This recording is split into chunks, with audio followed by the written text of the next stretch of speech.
നമസ്കാരം. Rich Indian കൾച്ചറിന്റെ പുതിയ എപ്പിസോഡിലേക്ക് എല്ലാവർക്കും സ്വാഗതം. ഇന്നത്തേത് കുറച്ച് വ്യത്യസ്തമായ ഒരു വീഡിയോയാണ്. അതായത് കാഞ്ചി കാമാക്ഷിയമ്മൻ ക്ഷേത്ര സന്ദർശന വേളയിൽ അവിചാരിതമായി ധൂമാവതി ഹോമത്തിന് ഞങ്ങൾക്ക് സാക്ഷിയാകാൻ സാധിച്ചു. ഹോമത്തിന്റെ ചിത്രീകരണം അനുവദിച്ചതുകൊണ്ട് തന്നെ നിങ്ങളിലേക്കും ഹോമത്തിന്റെ കാഴ്ചകൾ എത്തിക്കാമെന്ന് വിചാരിച്ചു. അങ്ങനെയാണ് ഈ വീഡിയോ ചെയ്തത്. ഹോമത്തിന്റെ ദൃശ്യങ്ങൾക്കൊപ്പം ധൂമാവതി ഹോമത്തിന്റെ നേട്ടങ്ങളെക്കുറിച്ചും ധൂമാവതി ദേവിയെക്കുറിച്ചും ചെറിയ രീതിയിലൊന്ന് മനസ്സിലാക്കാം.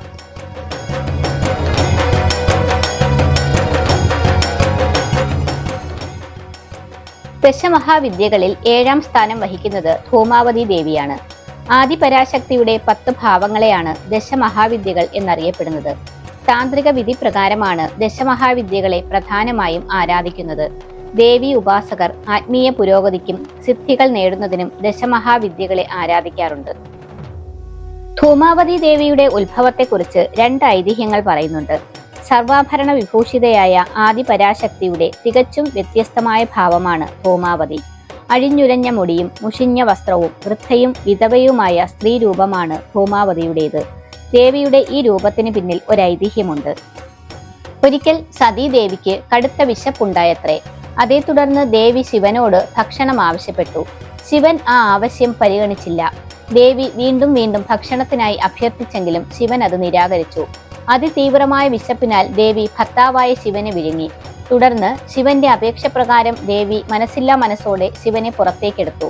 സ്വന്തം ഭർത്താവിനെ ഭക്ഷണമാക്കിയ ദേവി ഒരു വിധവയെപ്പോലെ ആകട്ടെ എന്ന് ശിവൻ ശപിച്ചു. ശാപഫലമായി ദേവിയുടെ ശരീരത്തിൽ നിന്നും പുക പുറത്തേക്ക് വന്നു. ശിവനെ വിഴുങ്ങിയപ്പോൾ മുതൽ ദേവിയുടെ ശരീരത്തിൽ നിന്നും ധൂമം അഥവാ പുക പുറത്തേക്ക് വന്നു തുടങ്ങി എന്നും പറയപ്പെടുന്നുണ്ട്. അങ്ങനെ അഴിഞ്ഞുലഞ്ഞ മുടിയും മുഷിഞ്ഞ വസ്ത്രങ്ങളുമായി ദേവി ഒരു വിരൂപയായി മാറി എന്നാണ് ഐതിഹ്യം. മറ്റൊരു ഐതിഹ്യം, ദക്ഷയാഗത്തിൽ പങ്കെടുക്കാൻ പോയ സതീദേവി പിതാവായ ദക്ഷൻ ശിവനെ അപമാനിച്ചതിനെ തുടർന്ന് യജ്ഞകുണ്ഡത്തിൽ ചാടി ആത്മാഹുതി ചെയ്തു. തുടർന്നുണ്ടായ പുകയിൽ നിന്നുമാണ് ധൂമാവതി ദേവി രൂപം കൊണ്ടതെന്നും പറയപ്പെടുന്നു. അന്നപൂർണേശ്വരിയായ ദേവി ഇവിടെ യഥാർത്ഥത്തിൽ ജ്ഞാനമാകുന്ന ഭക്ഷണമാണ് ശിവനോട് ആവശ്യപ്പെട്ടത്. ഇതിലൂടെ അർത്ഥമാക്കുന്നത് ജ്ഞാനമാകുന്ന ഭക്ഷണം ലഭിക്കാതിരിക്കുമ്പോൾ അജ്ഞാനമാകുന്ന വിശപ്പ് വളരുന്നു. അജ്ഞത അധികമാകുമ്പോൾ സ്വയം മറന്ന് തെറ്റുകളിലേക്ക് പോകുന്നു എന്നതാണ് ദേവി ഇവിടെ വ്യക്തമാക്കുന്നത്.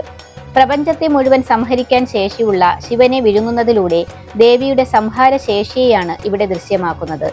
ധൂമാവതി ദേവിയെ പൊതുവെ അമംഗള വസ്തുക്കളുടെ നാഥയായാണ് ചിത്രീകരിക്കുന്നതെങ്കിലും ധൂമത്തെ ഒരു മായയായി ചിന്തിക്കുകയാണെങ്കിൽ യഥാർത്ഥ ജ്ഞാനത്തെ തിരിച്ചറിയാൻ സാധാരണക്കാർക്ക് സാധിക്കുകയില്ല.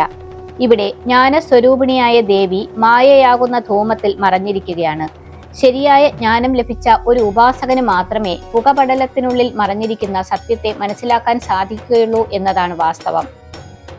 സത്യത്തെ മറച്ചുവെച്ച് സ്വയം വിരൂപയായി സ്ഥിതി ചെയ്യുന്ന ദേവിയുടെ യാഥാർത്ഥ്യം മനസ്സിലാക്കണമെങ്കിൽ ശരിയായ ജ്ഞാനം ആവശ്യമാണ്. ओम धूम धूम धूमावती स्वाहा धूमावती परमेश्वर्यै नमः ध्यायामि आवाहयामि धूमावती परमेश्वर्यै नमः सकं सुखं वस्त्रं समर्पयामि नमः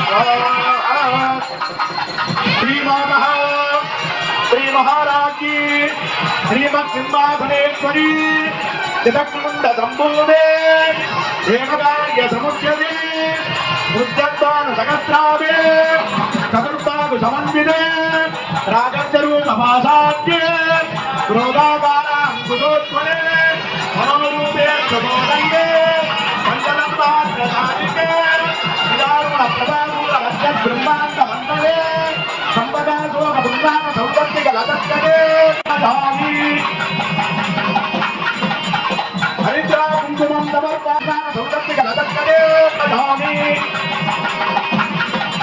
हरिद्रा कुङ्कुमं समर्पयामि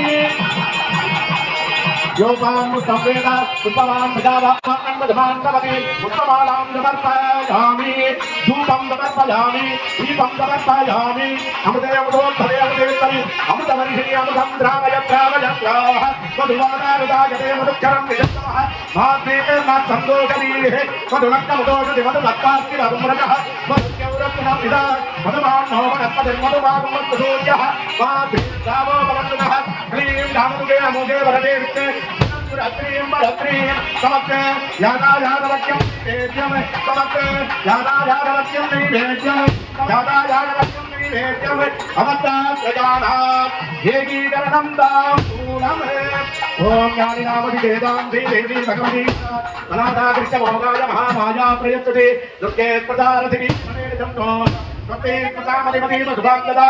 दारिद्र्य दुःख भयकारणिका त्वदधिकरे देवी नारायणि नमोस्तुते सर्वतरूपे सर्वेशे सर्वशक्ति समन्विते भयव्यग्रायिनो देवी दुर्गे देवी नमोस्तुते रोगानशेषाभगं दुःखारुक्तादुगामान् सकलानभीष्टान् कामाश्रितानां मर्यामुत्तगता सदा प्रियकरिः धूमावती मन्त्रिणा पूर्णमदः पूर्णमिदं ധൂമാവതി ഹോമം നടത്തുന്നവർക്ക് സ്വന്തം കഴിവുകൾ വർദ്ധിപ്പിക്കാൻ സാധിക്കുമത്രേ.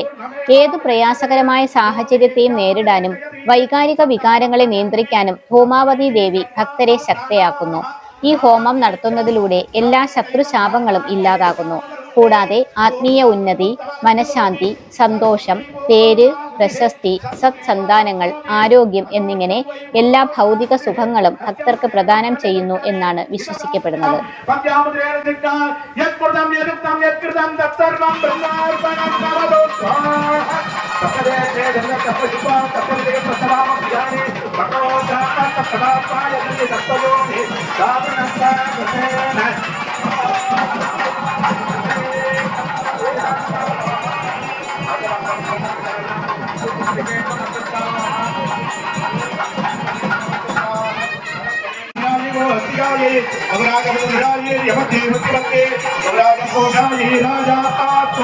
सपरिवारामि धूमावती परमेश्वरी नमः सप्तमुख कपूर नीराजनं दर्शयामि आत्मनीयं नमस्यामि दक्षान्धारयामि ओम गरायोपां पुष्पं वेदा पुष्पं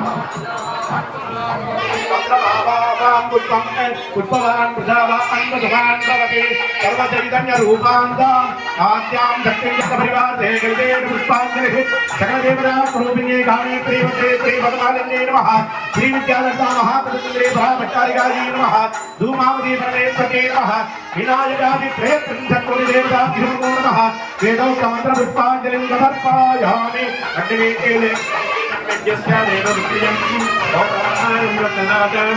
यामी वाद्यं घोषयामि आनन्दोडिगानारोहयामि गजानारोहयामि अश्वानारोहयामि समस्तराजोपचार देवोपचार भक्तिमंगल पूजाराधनेन भगवती सर्वात्मिका गुरुरात्मिका सपरिवारा धूमावती परदेवता प्रियं च ओम तत्तदे सकलवाद्यं अनन्तराजाय सर्वस्वमो मात्रं समङ्गलभवति सर्वस्य सर्वस्य सर्वमेव तेना आत्मोदि सर्वं जयति जयति जयति उत्तरनिराजनं दर्शयामि आगमनीयं समर्पयामि सत्यान्तारयामि हर हर नमः पार्वतीपतये सद्गुरु स्वामी की श्री कामाक्षी देवी की जय. இன்றைய தினம் விசேஷமான 7ஆம் நாள் நிகழ்ச்சியாக தசமகாவித்யாந்தர்கத தூமாவதி பரதேவதா ஹோமம் நிறைவு கண்டது.